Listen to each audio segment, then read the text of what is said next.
पूर्णमासी और अमावस्या दो बहनें थीं जो आपस में एक दूसरे से बहुत अलग थी। पूर्णमासी पूजा पाठ करती थी और भगवान माता पिता को तरह मानती थी। पूर्णमासी का अच्छा स्वभाव था, वहीं अमावस्या का स्वभाव बहुत गंदा था। वह नौकरों पर चिल्लाती और माता पिता की आज्ञा नहीं मानती और भगवान का पूजा नहीं करती। लेकिन दोनों बहनों में बहुत प्रेम था, वो एक दूसरे के बिना नहीं रह पाती थी। एक दिन उनके माता पिता ने दोनों बहनों का विवाह करने के लिए सोचा।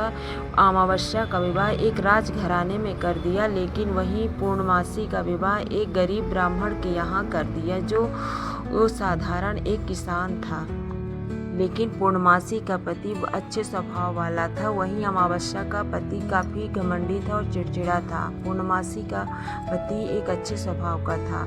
वहीं एक दिन अमावस्या ने अपने घर में शिव चालीसा का पाठ रखा, लेकिन अपनी बहन को नहीं बुलाए। लेकिन बहन बिना बुलाए अपने बहन अमावस्या के घर पहुंची तो बहुत अपमान किया, उसको प्रसाद तक नहीं दिया और घर जाने के लिए खाली हाथ लौटा दिए। जब पूर्णमासी अपने घर की ओर जाने लगी तब वह बोली कि हे भगवान, मैं अपने बच्चों को क्या प्रसाद में दूंगी।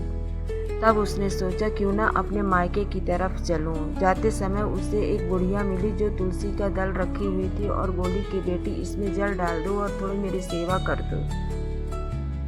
फिर जाते जाते उन्हें एक ब्राह्मण मिले जो शिवलिंग रखे हुए थे और बोले, बेटी, इसमें थोड़ा सा जल डाल दो। फिर जाते जाते फिर काली माँ मिली जो वो उनका श्रृंगार की।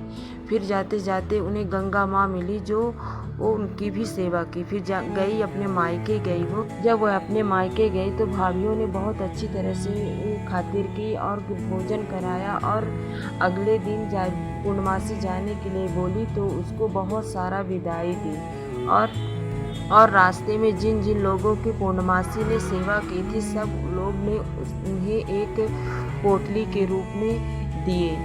उस पोटली में बहुत सारा धन था जो पूर्णमासी को काफ़ी धनवान बना दिया।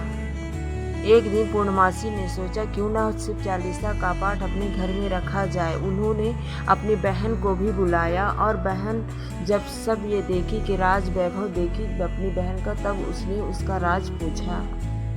अमावस्या ने कहा कि बहन, मेरे को भी प्रसाद मत देना, मैं भी अपने मायके जाऊंगी। लेकिन रास्ते में जो जो मिलते गए सबको धिक्कार करती गई अमावस्या।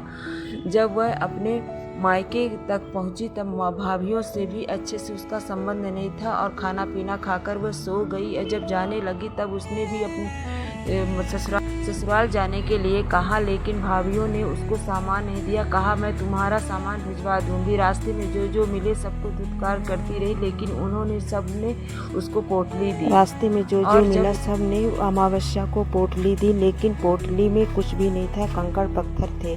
तब अमावस्या जाकर पूर्णिमा से पूछी कि ये क्या राज है। तब पूर्णमासी ने कहा कि हमेशा सभी के प्रति आदर स्वभाव रखना चाहिए, सबकी सेवा करनी चाहिए, किसी को धिक्कार नहीं करना चाहिए। इसीलिए तुम भी शिव चालीसा का पाठ करो और सबके प्रति अच्छे विचार रखो और सच्चे मन से शिव भगवान की पूजा करो, तुम्हारा हमेशा कल्याण होगा।